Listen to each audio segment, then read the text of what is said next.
আর্জেন্টিনার খেলার দরকার নেই, তাদের বিশ্বকাপ দিয়ে দিলেই হয়। তাদের পক্ষে রেফারি আর একমাত্র আল্লাহ যথেষ্ট আমাদের জন্য। ফিফাকে এক হাত নিয়ে এমনটাই বলেছেন মিশরের খেলোয়াড় জিকোর একটি গোল বাতিল হওয়ার পর তিনিই করেছিলেন দ্বিতীয় গোলটি। তবে অতিরিক্ত সময়ের বিতর্কিত সিদ্ধান্ত নিয়ে খেলেছেন এই খেলোয়াড়। আরও থাকছে প্রতিবেদন। বিশ্বকাপের শেষ 16 ম্যাচে আর্জেন্টিনার কাছে 3-2 গোলে নাটকীয়ভাবে হারের পর ক্ষোভে ফেটে পড়েছেন মিশরের খেলোয়াড়রা। বিশেষ করে ম্যাচ পরিচালনায় রেফারি ফ্রাসোয়া লেতেক্সিয়ের সিদ্ধান্ত নিয়ে তীব্র অসন্তোষ প্রকাশ করেছেন দলটির ফরওয়ার্ড মুস্তাফা জিকো। ম্যাচ শেষে জিকো বলেন, আর্জেন্টিনাকে বিশ্বকাপ জয়ের আগাম অভিনন্দন। তাদের আর কিছুই করার প্রয়োজন ছিল না। রেফারিং ছিল অন্যায্য।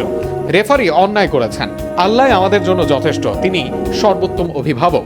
আমরা দুর্দান্ত খেলেছি, কিন্তু রেফারি ফ্রাসোয়া লেতেক্সিয়ে ম্যাচের শুরু থেকে স্পষ্টভাবে পক্ষপাতদুষ্ট ছিলেন।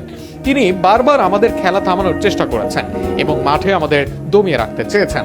ম্যাচের শুরু থেকে আর্জেন্টিনাকে চাপে রেখেছিল মিশর। 15 মিনিটে মারওয়ান আখতিয়ার ক্রস থেকে ইয়াসির ইব্রাহিমের হেডে এগিয়ে যায় আফ্রিকার প্রতিনিধিরা।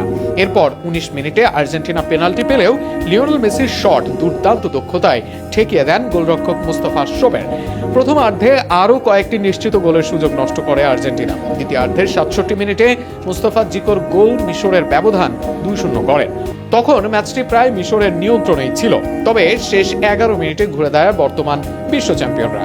79 মিনিটে ক্রিস্টিয়ান রোমেরো, 83 মিনিটে লিওনেল মেসি এবং যোগ করার সময় এনজো ফার্নান্ডেজ গোল করে আর্জেন্টিনাকে 3-2 ব্যবধানে জয় এনে দেন। তবে ম্যাচের শেষ মুহূর্তে সৃষ্টি হয় সবচেয়ে বড় বিতর্ক। মিশর একটি ফাউলের পর গোল করলে সেটি বাতিল করা হয়, কিন্তু অতিরিক্ত সময় প্রায় একই ধরনের ঘটনায় আর্জেন্টিনার জয়সূচক গোল বহাল রাখেন রেফারি। এই সিদ্ধান্তের পর থেকেই সামাজিক যোগাযোগ মাধ্যমে তীব্র সমালোচনা শুরু হয়। অনেক ফুটবল বিশ্লেষকের মতে ওই ফাউলের বাঁশি বাজানো হলে মিশরই উল্টো পেনাল্টি পেতে পারত এবং ম্যাচের ফল সম্পূর্ণ ভিন্ন হতে পারত। Loras.